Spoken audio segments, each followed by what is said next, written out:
नमस्कार सगळ्यांना, मी सुचिता आजच्या एका नवीन व्हिडिओमध्ये तुम्हा सर्वांचे खूप खूप स्वागत करते।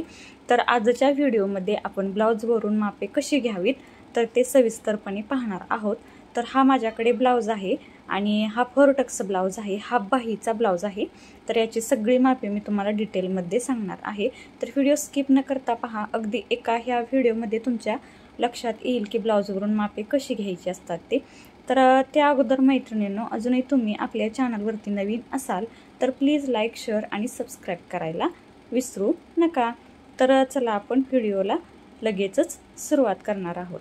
तर बघा, तुम्हाला पहिल्यांदा ब्लाउज जो आहे की नाही तर तो असा पसरवून ठेवायचा। तर तुम्हाला इथं दाखवते बघा, ब्लाउज जो आहे ना, पहिल्यांदा आपण पाठीमागच्या पूर्ण उंचीचं, पाठीमागच्या गळ्याचं ही मापे घेणार आहोत। तर ब्लाउज जो आहे तो पाठीमागच्या साईडनं असा पालथा ठेवून द्यायचा। बघा, या पद्धतीने छान असा व्यवस्थित हाताने सरळ करायचा आणि मगच आपण मापे घ्यायची आहेत। तर हा कस्टमरने वापरलेला ब्लाउज आहे, त्यामुळे तुम्हाला कुठेतरी गुढी दिसत असेल, म्हणून व्यवस्थित पसरवायचा आणि गुढी पडलेली असेल तर थोडंसं ताणायचं सुद्धा। तर इथं पूर्ण उंची आहे 13.5 आणि आपण माप घेताना ना इथं 13.5 आलेला आहे। तर लिहून घेताना 13.5 प्लस 1 इंच शिलाई मार्जिनसाठी असं माप लिहून घ्यायचं आहे, म्हणजे टोटल 14.5। तर पाठीमागचा गळा तर इथंच स्टेप ठेवायचा बघा आणि इथंपर्यंत मोजायचं। नाही तुमच्या असं लक्षात आलं तर टेप जो आहे तो फोल्ड करायचा आहे। बघा, तुम्हाला व्हिडिओमध्ये दिसेल, या पद्धतीने फोल्ड करायचा आणि जिथे आपला त्रिकोण किंवा काटकोन तयार झालेला आहे तिथलं माप आपण घ्यायचं आहे। तर पाठीमागचा गळा इथं 7.5 आहे तयार, तर त्याच्यामध्ये अर्धा इंच ॲड करून लिहून घ्यायचं, म्हणजे शिलाई मार्जिनसाठी। तर 8 इंच लिहून घ्यायचं। तर इथं बघा, आता पुढच्या साईडची आपण मापे घेणार आहोत। तर छातीचं माप घेणार आहोत। छातीचं माप इथून म्हणजे लूकपट्टीपासून इथं, म्हणजे बाहीच्या ज्या 2 टिपा जिथं जुळतात तिथंपर्यंत असं माप घ्यायचं आहे, काखेपर्यंतचं। तर ते आहे 8.5, म्हणजे पाव भागाला 8.5, म्हणजे पूर्ण झालं इथं 34। 34 भागिले 4 केल्यानंतर 8.5 येतं। 8.5 प्लस 2 इंच शिलाई मार्जिनसाठी 10.5 इंच एवढं लिहून घ्यायचं। तर आता पुढचा गळा, तर पुढचा गळा की नाही असं या पद्धतीने व्यवस्थित करायचं आणि पुढच्या गळ्यामध्ये सुद्धा जेवढा तुमचा गळा असेल त्याच्यामध्ये अर्धा इंच शिलाई मार्जिनसाठी ॲड करायचं। तर नाही लक्षात आलं, सरळ टेप फोल्ड करा आणि त्रिकोणावरती जे माप आहे ते लिहून घ्या। तर इथं 5.5 आहे, तर अर्धा इंच शिलाई मार्जिनसाठी टोटल झालं 6। तर 6 लिहून घ्यायचं। तुम्हाला म्हणजे किती ॲड करायचं ते पण तुम्हाला मी इथं सांगते आहे। तर आता बाही उंचीचं माप, तर बघा, जिथं बाही आपण जोडतो शोल्डरला तिथून बाही उंचीचं माप घ्यायचं आहे। तर बाही उंचीचं माप आहे 5.5।